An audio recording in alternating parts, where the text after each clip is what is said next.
slow up, no I don't take shit. I got no love for the fakeness. If you wanna play tough and wanna hate this, I'll always show up. I don't ever slow up, no I don't take shit. I got no love for the fakeness. If you wanna play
ఈరోజు సుపరిపాలన తొలి అడుగు సందర్భంగా ఈరోజు 43, 44, 45 డివిజన్స్లో ఇవాళ పర్యటించాం. ఇవాళ ప్రజల దగ్గరికి వెళ్ళాం. ప్రజల సమస్యలు అందరిని కూడా అడిగాం. ఎక్కువ పర్సెంట్ అందరూ కూడా బాగున్నామని చెప్పారు. అదేవిధంగా కొంతమందికి లాస్ట్లో ఉండే వాళ్ళకి నీళ్లు టైం కావాలి, కొంచెం ఎక్కువ టైం అయితే బాగుంటుందని చెప్పేసి వాళ్ళు కూడా అడగటం జరిగింది. దానికి మేము ఒకటే చెప్పాం. ఇవాళే శంకుస్థాపన చేసాం. 95 లక్షలతోటి ఈరోజు ఇక్కడ పైప్ లైన్ అది వరకు ఉండేది 6 ఇంచులు ఉండేదాన్ని ఇవాళ 12 ఇంచులు పెద్ద పైప్ లైన్ ఇవాళ వేసాం. ఆ 10 పైప్ లైన్ 2 నెలల లోపల ఇది పూర్తవుతుంది. అయిన తర్వాత డిస్ట్రిబ్యూషన్ వల్ల కింద దాకా నీళ్ళు వెళ్ళేదానికి అవకాశాలు పెరుగుతాయి.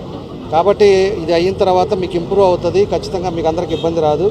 అప్పుడు కూడా వచ్చిందంటే అక్కడ ఉండే ప్రాబ్లం ఏదైనా ఉంటే రెక్టిఫై చేస్తామని చెప్పి కూడా అక్కడ ఉండే ప్రజలకు చెప్పడం జరిగింది. దాంతోపాటు అమృత్తులో అంతా కూడా టౌన్ అంతా మారుస్తున్నామని కూడా వాళ్ళు నోటీసులు తీసుకెళ్ళాం. మేజరు అది ఒకటి తప్పితే కొంతమందికి స్థలాలు పట్టాలు కావాలన్నారు. పట్టాలు ఏదైతే 2 ఇంచులు ఇస్తానన్నామో దాన్ని కూడా తొందరలోనే పట్టాలు కూడా పంపిణీ కార్యక్రమం కూడా చేపడతాం. ఇంకా మిగతా విషయాల్లో దాదాపు వచ్చాక శానిటేషన్ కానీ మిగతా అన్నీ కూడా బాగానే ఉందని చెప్పేసి చెప్పడం కూడా జరిగింది. కాబట్టి ఏదైనా కూడా ఈరోజు ప్రభుత్వం వచ్చిన సంవత్సరం తర్వాత జరుగుతున్న సంక్షేమ పథకాలన్నీ కూడా ఈరోజు ప్రజల దగ్గరికి వెళ్తూ ఉన్నాయి.